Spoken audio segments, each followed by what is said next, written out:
नमस्ते मेरे दोस्तों। जैसा कि आप लोग देख रहे हैं कि हम लोग मैथ्स और रीजनिंग दोनों साथ ही साथ लेकर के चल रहे हैं। तो आज जो हमारा जो क्लास होने वाला है मैथ का क्लास है आज आप लोगों का। और हम लोग मैथ्स में कौन सा टॉपिक कर रहे हैं, तो आप लोगों को पता है कि हम लोग नंबर सिस्टम को देखते हुए चल रहे थे। नंबर सिस्टम का लगभग 2 क्लास शायद हम लोगों ने कर लिया था और अब आज आगे की तरफ बढ़ते हैं नंबर सिस्टम के पार्ट 3 में या क्लास 3 में बोलते हैं इसको हम लोग।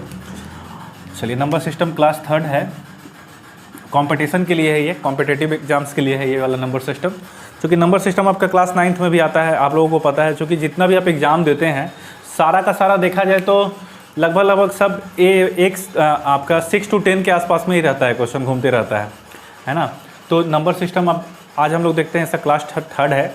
और इसके पहले वाले क्लास में हम लोग नंबर्स के बारे में जाने थे और नंबर्स के साथ साथ और किसके बारे में जाने थे, तो बोर्ड मास रूल के बारे में जाने थे। बोर्ड मास रूल के बारे में हमने आपको बताया था, एक बार रिकॉल कर लीजिए। बोर्ड मास के बारे में हम आपको बता चुके थे कि बी से ब्रैकेट होता है, ओ से ऑफ होता है, डी से डिवीज़न, एम से मल्टीप्लिकेशन, ए से एडिशन और एस से सब्ट्रैक्शन। ये तो आप लोगों को पता है, ये सारा का सारा चीज़ हम आप लोगों को बता चुके हैं पहले भी। और ये जैसे जैसे लिखा हुआ है बस उसी तरीक़े से मैथमेटिकल एक्सप्रेशन आप लोगों को दे करके चलना है। तो आज हम लोग क्या करते हैं कि नंबर सिस्टम के बेस्ड पर, यानी कि बोर्ड मास रूल के बेस्ड पर कुछ पहले एग्जाम्पल को करते हैं और फिर हम लोग यूनिट पे चलेंगे, है ना। क्योंकि यूनिट पे हम लोग जब पहुंचेंगे तो फिर क्वेश्चंस का लेवल काफ़ी हाई होते चला जाएगा, ठीक है। तो हम चाहते क्या है कि आप लोग बिल्कुल नीचे से जानिए, नीचे से जानना स्टार्ट कीजिए कि एक्सप्रेशन को सॉल्व कैसे किया जाता है। मान लीजिए कि बोर्ड मास रूल पर कोई एक्सप्रेशन अगर आप लोगों को दिया हुआ है तो आप उसको सॉल्व किस प्रकार से करेंगे उसके बारे में आज हम लोग पहले देखते हैं। और उसके बाद फिर हम लोग आगे बढ़ते हैं अपना यूनिट की तरफ। जो हमारे पास जो क्वेश्चंस हैं, जो हमारे पास चैप्टर में क्वेश्चंस हैं, उसके तरफ हम लोग आगे बढ़ते हैं। चलिए, आप लोग हमको लगता है कि आप लोग सब देख रहे हैं वीडियो और अच्छे से प्रिपरेशन भी अपना स्टार्ट किए हुए हैं। चलिए क्वेश्चन देखते हैं। जैसे मेरे पास एक क्वेश्चन है, नंबर 1 क्वेश्चन 9 माइनस, ये देखो ये ब्रैकेट है, ठीक है ना। चलो 9 माइनस 7 माइनस का 24 divided by 8 plus 6 into 2 minus 16 कितना के बराबर होगा। 9 माइनस ब्रैकेट में 7 minus 24 divided by 8 into 8 plus 6 into 2 minus का 16। ओके, अब यहाँ पे हम इसको बंद कर देते हैं। ये जो महिला जो ब्रैकेट है इसको हम लोग बंद कर देते हैं। अब देखिए इसमें किस तरीक़ा से सॉल्व करेंगे हम लोग, क्वेश्चंस को कैसे सॉल्व करेंगे। देखो सॉल्यूशन हम आपको बताते हैं। देखिए ब्रैकेट अगर आपके पास दिया हुआ हो तो हम आपको पहले ही बता चुके थे कि ब्रैकेट 3 प्रकार का होता है। एक ये, इसको बोलते हैं हम लोग बड़ा ब्रैकेट, ये होता है छोटा, और ये होता है महिला ब्रैकेट। तो अगर आप लोगों को क्वेश्चन में दिया हुआ है, क्वेश्चन में अगर आप लोग ब्रैकेट को देख रहे हैं तो सबसे पहले आप लोग कोशिश कीजिए इस ब्रैकेट को सॉल्व करने का, फिर सेकेंड में आप लोग कोशिश कीजिए इस ब्रैकेट को सॉल्व करने का, और थर्ड में हम लोग कोशिश करेंगे इस ब्रैकेट को सॉल्व करने का। समझ रहे बात को। तो पहला में हम लोग इस ब्रैकेट को सॉल्व कर लेते हैं, दूसरा में हम लोग इसको कर लेंगे, और थर्ड में हम लोग ये वाले ब्रैकेट को सॉल्व करने का कोशिश करते हैं। क्लियर है। चलिए, तो ये जो हमारे पास क्वेश्चन गिवन है तो इसमें हमारे पास कौन सा ब्रैकेट है, ये वाला है और ये वाला है। तो पहले हम लोग किसको सॉल्व करेंगे सर, पहले हम लोग ये वाला सॉल्व करेंगे, है ना। पहले हम लोग ये वाला सॉल्व करेंगे, मिडिल वाला, यानी कि जो छोटा ब्रैकेट है उसको पहले सॉल्व करने का कोशिश करते हैं। चलिए करते हैं। बोर्ड मास रूल आप लोगों को याद है। अब देखिए जैसे जैसे बोर्ड मास रूल का ऊपर से हम लोग नीचे जाते हैं, जैसे हम यहाँ पे लिख देते हैं तो आप लोगों को समझ में आएगा। बोर्ड मास सबसे पहले किसका, बी का काम। तो हम लोगों ने देखा कि सबसे पहले जो हम लोगों को ब्रैकेट का काम करना है वो किसका करना है, तो सबसे छोटा वाला जो ब्रैकेट है उसके बारे में हम लोग पहले सोच के चलते हैं, है ना। तो चलिए देखते हैं। यहाँ पर जो छोटा ब्रैकेट है मेरे पास ये वाला है, तो सबसे पहले हम इसका काम करते हैं सर, ठीक है। इसका काम करके देखते हैं। चलिए, तो हमारे पास क्या है, हमारे पास है 9 माइनस 7 माइनस 24 डिवाइडेड बाई, ये वाले ब्रैकेट का काम कर लेते हैं पहले। क्लियर है, ये वाले ब्रैकेट का। तो ये वाले ब्रैकेट में जब हम लोग देखते हैं तो सबसे पहले हमारा कौन सा आएगा, यहाँ पर देखा जाए तो एडिशन भी है, मल्टीप्लिकेशन भी है और माइनस भी है। तो हमारा बोर्ड मास रूल के अनुसार मल्टीप्लिकेशन, एडिशन और सब्ट्रैक्शन के पहले आता है। तो सबसे पहले हमारा जो काम होगा सो किसका होगा, ये वाला, यानी कि मल्टीप्लिकेशन का काम करेंगे हम लोग। करते हैं। 8 प्लस 12 माइनस का 16, 8 प्लस 12 माइनस का 16, तो क्या हो जाएगा sir, 9 minus 7 minus 24 divided by 8 plus 12 minus का 16, यानी कि 8 और माइनस का 4, जो कि 12 में से अगर 16, या फिर आप इसको आप एक काम करो, बोडमास रूल के तरह थी जाओ इसको इसमें। तो पहले उसके बाद हम लोग किसका काम करेंगे, उसके बाद हम लोग एडिशन का काम करते हैं। तो एडिशन का काम करेंगे तो 20 माइनस का 16, 20 माइनस का 16, और ये आ गया ब्रैकेट बंद। अब मेरा ये फाइनली टूट चुका है। क्या टूटा, 7 माइनस 24 डिवाइडेड बाई 4, और ये ब्रैकेट मेरा हो गया क्या, बंद। क्लियर है, यहाँ तक तो कोई दिक्कत नहीं होना चाहिए आप लोगों को। यहाँ तक तो समझ में आ गया, ये वाला पार्ट आप लोगों को समझ में आ गया कि 9 माइनस 7 माइनस 24 डिवाइडेड बाई 4 आ गया। इसके बाद क्या करेंगे, इसके बाद हम इसको सॉल्व करते हैं। इसके बाद इसको सॉल्व करेंगे तो 7 माइनस डिवाइड का काम होगा तो 24 डिवाइडेड बाई 4 कितना होता है, 6, यानी कि यहाँ पर जो फाइनल होगा 9 माइनस ब्रैकेट में आ गया 1, और ब्रैकेट से बाहर निकलेगा तो 9 माइनस 1, यानी कि इसका जो आंसर होगा कितना होगा, 8। क्लियर है, कुछ करना नहीं था, बस जैसे जैसे बोडमास रूल आपको बोलता है उसी तरीक़े से आप इसको सॉल्व कर देते हैं। एग्जाम में इतना बड़ा आपको करना ही नहीं है सर, इतना बड़ा आपको एग्जाम में करना ही नहीं है।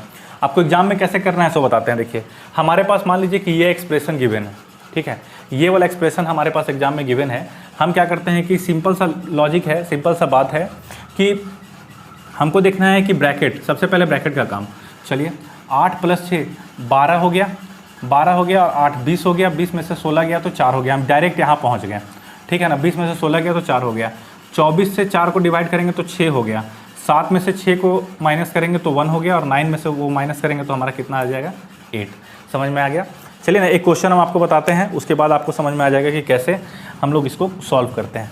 ठीक है, अब एक क्वेश्चन और बताएंगे, इस पर बोडमास रूल ज़्यादा है नहीं, इसमें हम ज़्यादा देर का टाइम खींचेंगे नहीं आपका। चलिए एक क्वेश्चन देखिए, जैसे हमारे पास जो क्वेश्चन नंबर बी है, जो क्वेश्चन नंबर 2 है हमारे पास, वो ऐसा है -3 इंटू -12, -3 इंटू -12 डिवाइडेड बाई है -4 प्लस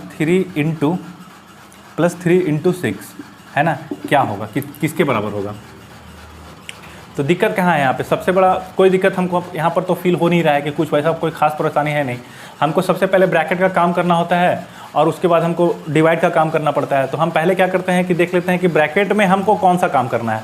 तो ब्रैकेट तो हमारा इसमें भी है, ब्रैकेट इसमें भी है, ब्रैकेट इसमें भी है, लेकिन ये और ये ब्रैकेट के बीच में मेरा मल्टीप्लिकेशन का साइन है, ये और ये ब्रैकेट के बीच में हमारा गुना का साइन है, और ये वाला ब्रैकेट के बीच में हमारा डिवाइड का साइन है। और जब ये एक के पीछे गुना का और एक के पीछे डिवाइड का साइन है, तो उस कंडीशन में हम लोग क्या करेंगे, उस कंडीशन में पहले डिवाइड वाला को सॉल्व कर लेते हैं, है ना। तो -3 तो यहाँ रह गया, इंटू डिवाइड वाला को सॉल्व करेंगे तो -12 है और डिवाइडेड बाई -4, तो आएगा सर 3 आएगा, और प्लस में आ जाएगा 3 इंटू 6।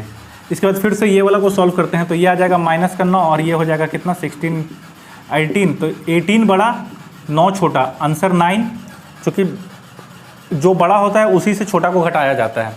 समझ रहे बात को, जो बड़ा होता है उससे छोटा घटाया जाता है, लेकिन जो बड़ा के पीछे का साइन होता है उसी को कंसिडर किया जाता है।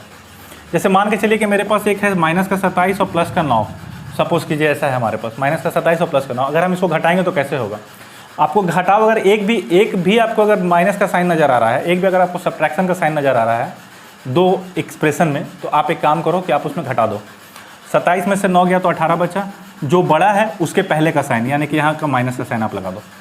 ठीक है, अगर यही -27 प्लस का 29 होता तो यहाँ 2 होता, घटता तो जरूर, लेकिन बड़ा है उसके पहले का साइन, यानी कि प्लस का 2 होता है। मेरे ख्याल से समझ में आया होगा आप लोगों को। तो ये एक्चुअल में बोडमास का रूल होता है, और इसी तरीके से हम लोग बोडमास के रूल पे क्वेश्चंस को करते हैं। समझ में आ गया। हम इसको बहुत जल्दी इसलिए निकाले हैं तो कि हम ये मान के चल रहे हैं कि आप लोगों में से मैक्सिमम को बोडमास का रूल पता होगा। अब चलिए हम लोग यूनिट पे चलते हैं अपना, और अब आराम से पढ़ते हैं। चलें,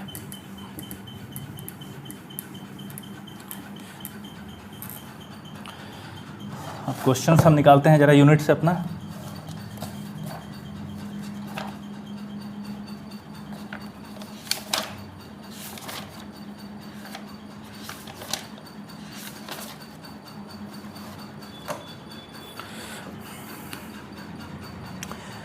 यूनिट को देखने से पहले एक चीज़ हम आप लोगों से पूछना चाहते हैं कि अगर कोई भी ऐसा संख्या है आपके पास, अगर आपके पास कोई भी ऐसा संख्या है जिसके अंत में 2 रहे, 3 रहे, 7 रहे और 8 रहे, जिसके अंत में 2 रहे, 3 रहे, 7 रहे और 8 रहे, तो क्या हम इसका, ये एक परफेक्ट स्क्वायर हो सकता है? क्या हम इसका स्क्वायर रूट निकाल सकते हैं? बताइए। बोलिए, कोशिश कीजिए। हम आपको पहले ही बता चुके थे कि कोई भी संख्या जिसके अंत में 2 रहे, 3 रहे, 7 रहे और 8 रहे, उसका हम लोग स्क्वायर रूट नहीं निकाल सकते हैं। क्यों नहीं निकाल सकते हैं, हम आपको बताते हैं। एज एग्जाम्पल, अगर हम 2 का स्क्वायर करते हैं तो कितना आता है 4, 3 का स्क्वायर करते हैं तो 9, 4 का स्क्वायर करते हैं तो 16, 5 का स्क्वायर करते हैं तो 25, 6 का स्क्वायर करते हैं तो 36, 7 का स्क्वायर करते हैं तो 49, 8 का स्क्वायर करते हैं तो 64, 9 का स्क्वायर करते हैं तो 81 और 10 का स्क्वायर करते हैं तो 0। अब हमको ये बताइए, ये आप पूरा का पूरा देख करके बताइए, कहीं भी 2, 3, 7 और 8 आया है? कहीं भी 2, 3, 7 और 8 आया है? नहीं ना। अगर हम 11 का करते हैं तो 121 आ जाता है, यहाँ पे 121 1 भी आ गया मेरा यहाँ पे, लेकिन कहीं भी 2, 3, 7, 8 नहीं आता है। ठीक है, तो अगर कोई भी ऐसा डिजिट आपको नज़र आता है जिसके अंत में 2 हो, 3 हो, 7 हो या 8 हो, तो वैसा पॉसिबल नहीं है कि उसका हम लोग स्क्वायर रूट निकाल सके। तो वैसे क्वेश्चंस को ऐसा बोल सकते हैं आप कि वो क्वेश्चंस परफेक्ट स्क्वायर नहीं हो सकते, कभी नहीं परफेक्ट स्क्वायर हो सकता है।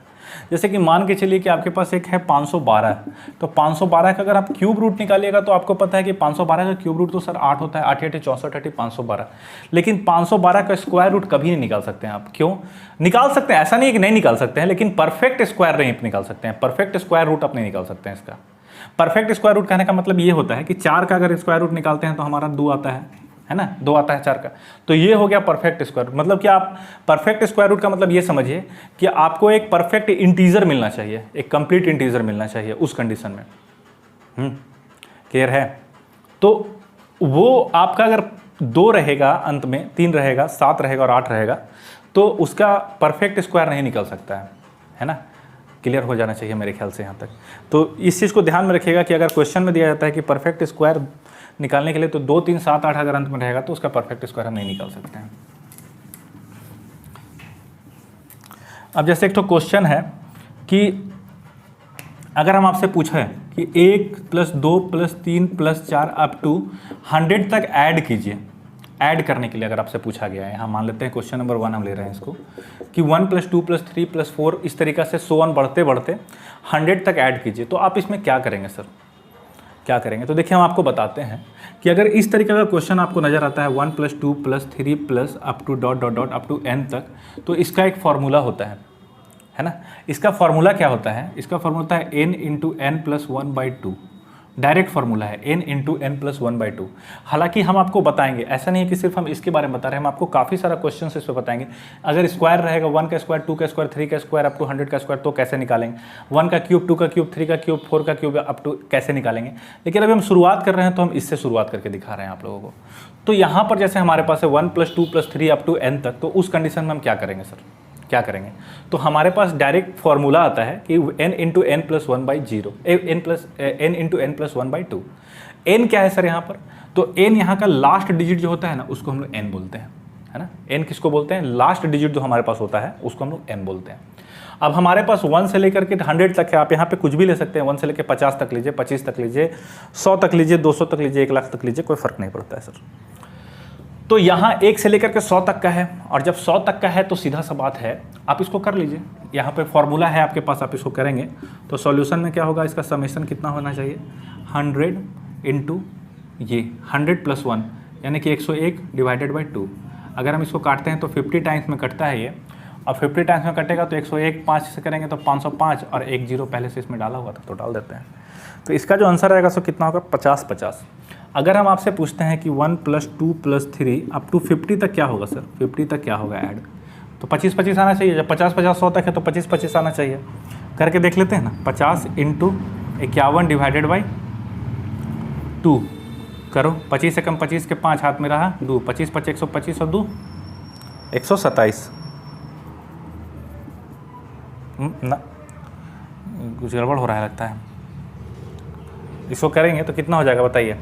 25 से कम 25 के 5 हाथ में रहा 2, 25 5 125 और 2 127, यही होगा 1275 आएगा, है ना। कितना आएगा? 1275। ठीक है, कोई दिक्कत? 50 इंटू, चूँकि यही होगा ना 50 × 51 / 2, है ना, 50 × 51 / 2, तो यही आएगा आपका 1275। ठीक है, समझ में आ गया? कोई दिक्कत यहाँ तक मेरे ख्याल से आप लोगों को नहीं होना चाहिए। तो कोई भी अगर समेशन रहा हो, अगर आपको वो अगर उनके बीच का डिफरेंस सेम रहता है, अगर मान लीजिए कि 2 रहता, 4 रहता, सेम इस तरीक़े से सो ऑन बढ़ते रहता, ठीक है ना, तो वैसे क्वेश्चंस में हम ये वाला फॉर्मूला को डायरेक्ट यूज़ करके उसका सम निकाल सकते हैं। कोई तकलीफ नहीं है, कोई भी तरीके का दिक्कत नहीं होना चाहिए आप लोगों को इसमें, ठीक है। समझ में आ गया क्वेश्चंस? मतलब कि अगर आपको सम निकालना है तो आपको कोई परेशानी नहीं है। छोटा सा सम अगर आप लोगों को दिया जाए एग्जाम में निकालने के लिए तो आप आराम से उसको फाइंड आउट कर सकते हैं। आगे की तरफ बढ़ते हैं। हम अपने टॉपिक पे आते हैं। जो हम लोग यूनिट डिजिट पढ़ रहे थे, तो यूनिट डिजिट के बेस पर जो भी हम लोगों को क्वेश्चंस करने थे उस पर आते हैं हम लोग। यूनिट डिजिट के बेस पे जैसे हमारे पास क्वेश्चन है 81 into 82 into 83 into 83 into dot dot dot up to 89 तक। Find unit digit. Find unit digit. हम आपसे पूछते हैं कि बताइए इन सारों को गुना कर दिया जाए, इन सारे के सारे जितने भी हैं आपका 81, 82, 83 अप टू 89 तक, इनको अगर मल्टीप्लाई कर दिया जाए तो जो हमारे पास डिजिट आता है उसका यूनिट डिजिट क्या होगा, है ना, उसका इकाई अंक क्या होगा।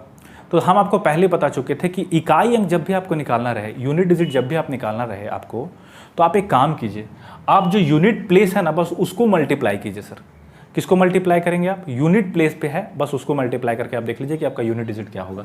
तो मतलब कि हमको ये 8 से कोई काम है ही नहीं, यहाँ पर देखा जाए तो हमको ये 8 से कोई काम है ही नहीं, हमको तो यूनिट डिजिट चाहिए सिर्फ। और यूनिट डिजिट के लिए हमको पता है कि हम इसको सिर्फ और सिर्फ यूनिट वाला को लेते हैं, 1 into 2 into 3 into 4 into 5 up to dot dot dot up to 9 तक ले लेते हैं, है ना। अप टू कहाँ तक ले लिए हम? 9 तक ले लिए। अब इसको मल्टीप्लाई करके देख लीजिए कि क्या आता है आपका, तो आपका वही हो गया कि आपका यूनिट डिजिट। अब मेरे को ये बताइए, जैसे कि अब यहाँ पर मल्टीप्लाई अगर हम लोग करते हैं 1 इंटू 2 इंटू 3 इंटू 4 इंटू 5, अब देखिए यहाँ पे बहुत ईजी में आपको बताते हैं कि क्या होना चाहिए इसका आंसर। को अगर कोई भी 2 डिजिट को मल्टीप्लाई करके अगर आपका यूनिट डिजिट 0 आ जाता हो, समझिएगा बात को, अगर किसी भी 2 डिजिट को मल्टीप्लाई करके अगर आपका यूनिट डिजिट 0 आ जाता हो तो वैसे क्वेश्चंस में इकाई अंक हमेशा 0 होगा। क्लियर है? इकाई अंक क्या होगा? हमेशा 0 होगा, ठीक है। कहने का मतलब ये हुआ कि यहाँ पर मेरा 5 है और यहाँ पे मेरा 2 है, 5 और 2 को गुना करते हैं तो भी मेरा 10 आता है, तो यूनिट डिजिट 0 होगा। 5 और 4 को मल्टीप्लाई करते हैं तो भी मेरा 20 आता है, यूनिट डिजिट 0 होगा, है ना। यूनिट डिजिट क्या होगा सर? 0 होगा। तो इस कंडीशन में क्या होगा कि 5 इंटू 4 को करोगे तो भी 0 और 5 इंटू 2 को करोगे तो भी 0। तो ईजी हो गया। हमको पता है कि 1 से लेकर के 9 तक हमको मल्टीप्लाई करना तो पॉसिबल नहीं है। हम क्या किए कि देख लिए कि क्या कोई 2 को मल्टीप्लाई करने से मेरा अंत में 0 आ रहा है, तो बिल्कुल 0 आया है मेरा अंत में। और जब 0 आया है तो मेरा जो यूनिट डिजिट होगा सो क्या होगा? जब 1 0 है तो पूरा का पूरा को 0 कर देगा ना वो, तो यूनिट डिजिट इसका क्या होगा? यूनिट डिजिट हो जाएगा क्या सर इसका? 0, है ना। यूनिट डिजिट क्या होगा? 0। मतलब कि इस सबको मल्टीप्लाई करेंगे, यूनिट डिजिट हम फाइंड करेंगे तो मेरा कितना आएगा? 0। क्यों? चूँकि हम 2 को देख लिए करके कि 2 को करने से मेरा यूनिट डिजिट 0 आ रहा है। 5 इंटू 4 करें या 5 इंटू 2 करें, हमारा यूनिट डिजिट क्या आ रहा है? 0। क्लियर है? समझ में आया? नहीं समझ में आया तो फिर से हम आपको बताएंगे, लेकिन चलिए आगे बढ़ते हैं। अभी क्वेश्चन नंबर नेक्स्ट करते हैं। जैसे क्वेश्चन है हमारे पास,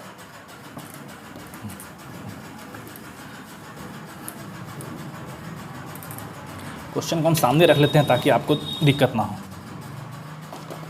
यहाँ से चलिए, जैसे क्वेश्चन है हमारे पास, क्वेश्चन नंबर जो भी हो आपका नंबरिंग कर लेंगे आप लोग। क्वेश्चन है हमारे पास 167 इंटू 2183 इंटू 497। बहुत सारा मेहनत करके ये सब क्वेश्चन हम आपके लिए निकाले हैं। 497 into 839 into 235 into 111 into 1039 into 251 into 563। अब इसका यूनिट डिजिट आपको अगर पूछ दिया गया कि यूनिट डिजिट बताइए इसका, कि जो भी आपको मल्टीप्लाई करके आ रहा है आप इसका यूनिट डिजिट बताइए कि आपका यूनिट डिजिट क्या होगा इसमें। अब आप सोचेंगे सर यूनिट डिजिट करें तो करें कैसे आखिर हम लोग। हम आपको एक बताएं, ट्रिक बताते हैं आपको यूनिट डिजिट फाइंड करने का। इसमें बहुत ईजी है। आप देखिए कि क्या कोई यूनिट डिजिट है जो हम जो पूरा का पूरा एक्सप्रेशन लिखे हैं, यहाँ पे कोई भी ऐसा नंबर हम लिखे हैं जिसके अंत में 5 हो? जिसके अंत में 5 हो, कोई ऐसा नंबर लिखे हैं हम? क्योंकि 5 एक ऐसा नंबर है ना कि आप कुछों से मल्टीप्लाई कीजिए उसका यूनिट डिजिट 5 आएगा या 0 आएगा, यही दो चीज़ हो सकता है। अगर आप इसको 5 है, 5 को अगर हम सम संख्या से मल्टीप्लाई करते हैं, सम से मल्टीप्लाई करेंगे तो 0 आएगा, और अगर 5 को हम विषम संख्या से मल्टीप्लाई करेंगे ऑड नंबर से तो क्या होगा तुम्हारा, सॉरी इवन है यहाँ पे, मान लेते हैं इवन से मल्टीप्लाई करेंगे तो 0 आएगा, और ऑड से मल्टीप्लाई करेंगे तो क्या आएगा मेरा 5 आएगा। बताए हुए भी हैं आप लोग को, हम ये चीज़ पहले भी लिखवा चुके थे।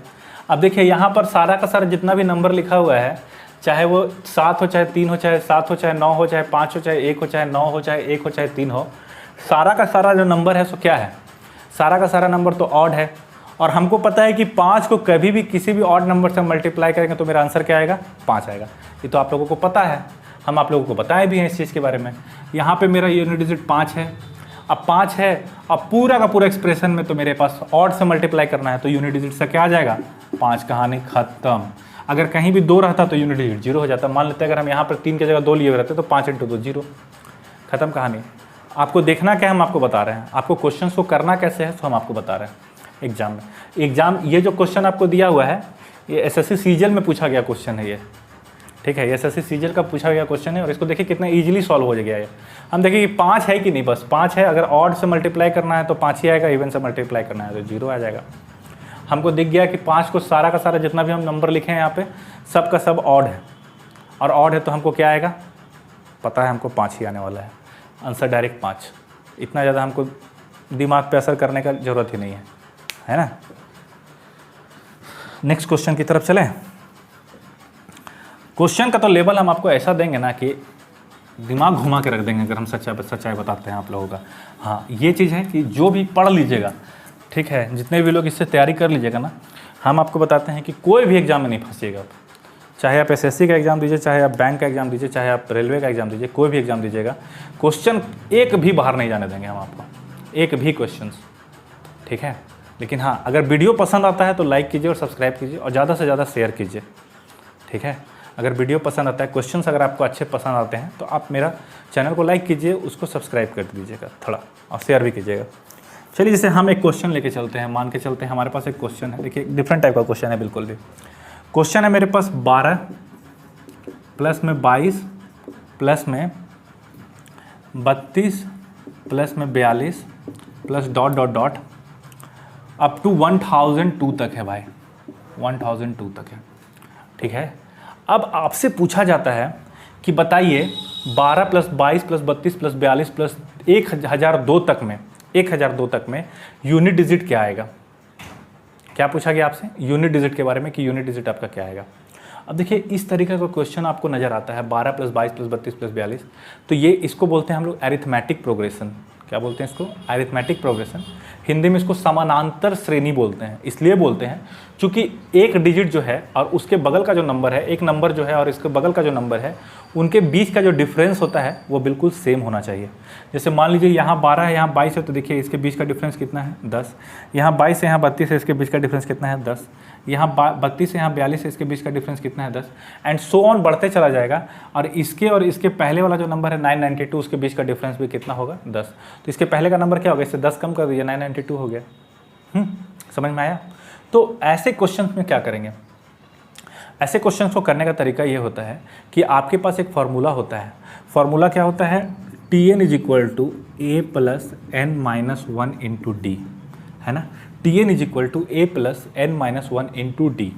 अब देखिए a क्या होता है सर, n क्या होता है सर, और d क्या होता है। क्योंकि a पता रहेगा हमको, n पता रहेगा हमको और d पता रहेगा हमको, तभी हम फाइंड कर सकते हैं इस क्वेश्चन को। चलिए देखिए, a जो यहाँ पे होता है ना सर, ये होता है फर्स्ट टर्म। फर्स्ट टर्म को a बोलते हैं हम लोग, है ना, फर्स्ट टर्म। यहाँ पे फर्स्ट टर्म कौन सा है, यहाँ पे फर्स्ट टर्म में 12 है। फर्स्ट टर्म मतलब पहली संख्या, एक तरह से बोल सकते हो आप इसको, पहला टर्म बोल सकते हो इसको, आप जो भी चाहो बोल सकते हो आप इसको, है ना। n क्या है सर यहाँ पर, अब n क्या है, n होता है number of terms, number of terms, है ना, number of terms. Number of terms का मतलब क्या हुआ सर, कि यहाँ 12 है, यहाँ 22 है, यहाँ 32। नंबर ऑफ टर्म्स का मतलब ये हुआ 12 हुआ, 22 हुआ, 32 हुआ, 42 हुआ, सो ऑन बढ़ते चला गया, 1002 तक पहुँच गए हम, है ना। 1002 तक पहुंच गए, कहाँ तक पहुंच गए, 1002 तक पहुंच गए। और जब हम लोग 1002 तक पहुंच रहे हैं तो हम देखेंगे कि 12 से लेकर के 1002 के बीच में कितना संख्या है? नंबर ऑफ टर्म्स हम इसी को बोले कि नंबर ऑफ संख्या एक तरह से बोल सकते हैं इसको। तो क्या बोलेंगे इसको? नंबर ऑफ टर्म्स ही बोलेंगे इसको। संख्या बीच की संख्या एक तरह से बोल सकते हैं ना, टोटल संख्या बोल सकते हैं इसको हम लोग। टोटल संख्या इसको बोलते हैं हम लोग, टोटल संख्या। होटल मत समझ लीजिएगा जी आप लोग, है ना, टोटल संख्या। तो ए हो गया आपका फर्स्ट नंबर, एन हो गया टोटल संख्या। और यहाँ डी क्या होता है? डी एक्चुअल में बोला जाता है कॉमन डिफरेंस को, common difference between two numbers, common difference, है ना, कॉमन डिफरेंस होता है क्या?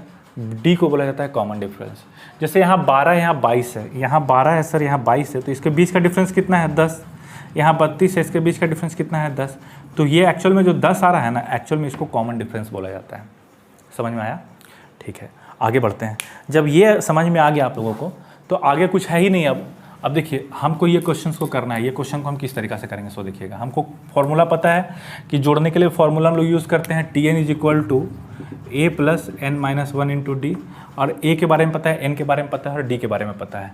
लेकिन n निकालना पड़ेगा ना हमको, यहाँ से यहाँ तक कितना है हमारे पास, यहाँ से यहाँ तक टोटल संख्या कितना है।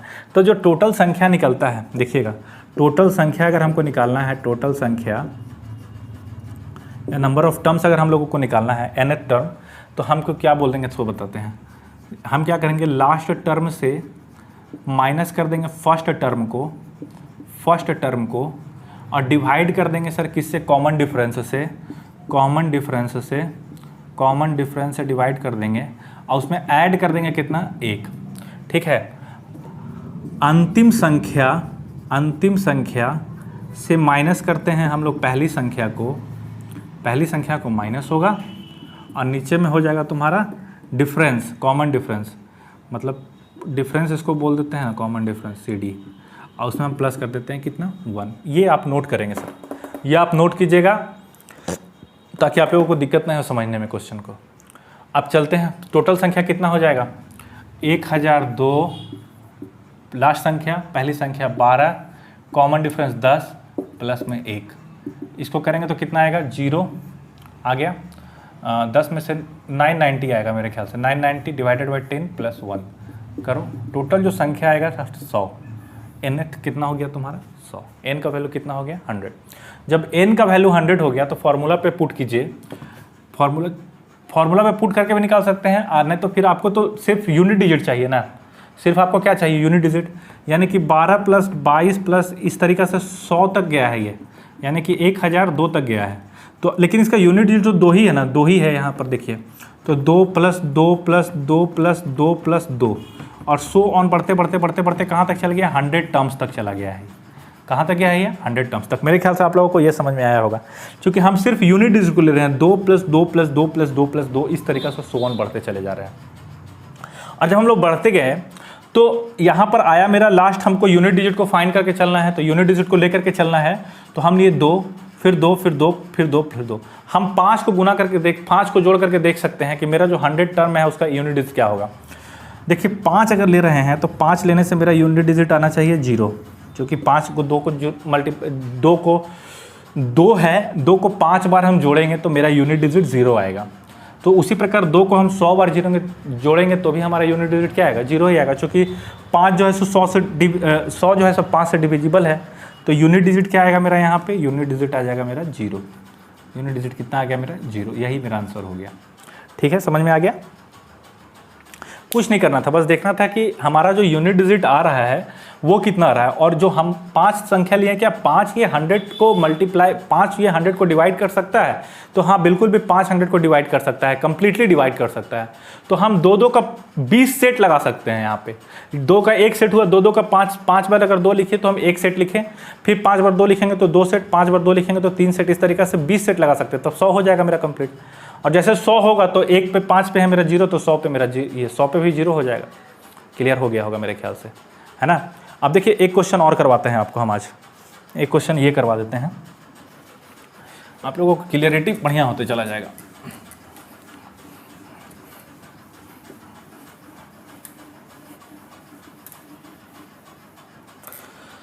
जैसे हमारे पास क्वेश्चन है, यूनिट डिजिट आपको फाइंड करना है ना, unit digit, find unit digit, find unit digit of किसका कीजिएगा, 2 का पावर 51 ले लेते हैं, चलिए 2 का पावर 51, 2 का पावर 51 कितना होगा सर, यूनिट डिजिट से क्या होगा, हम आपको बताए हुए अभी यूनिट डिजिट निकालने के लिए।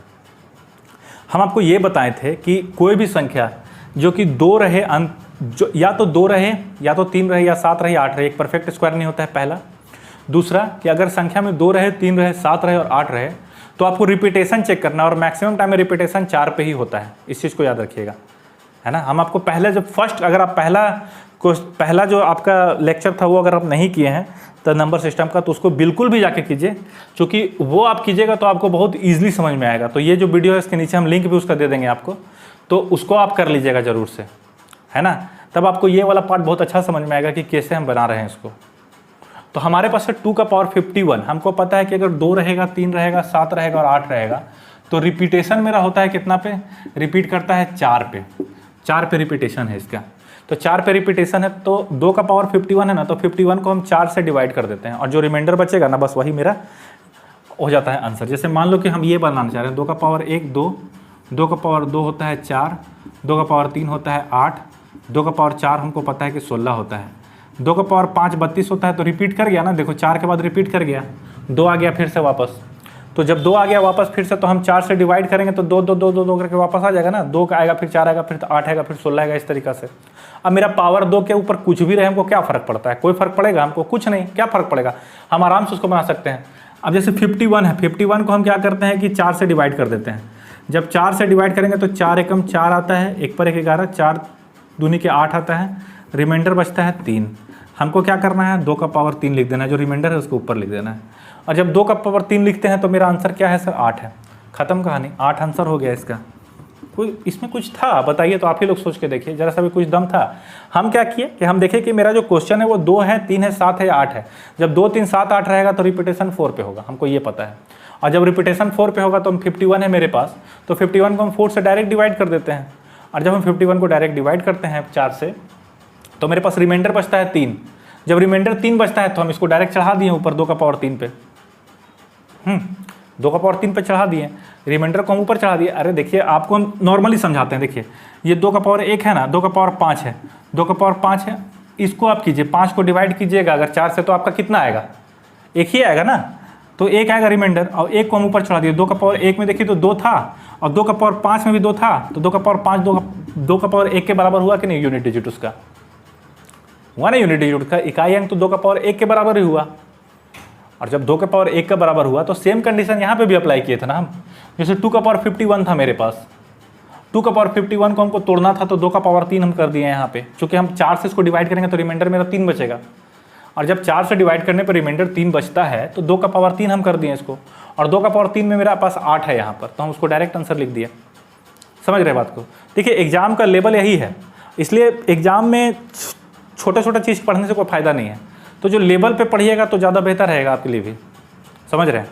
तो लेवल पे पढ़ने का कोशिश कीजिए, तो आपको भी फ़ायदा होगा, हमको भी अच्छा लगेगा कि हाँ आप लोग कुछ सीख रहे हैं मेरे से, ठीक है।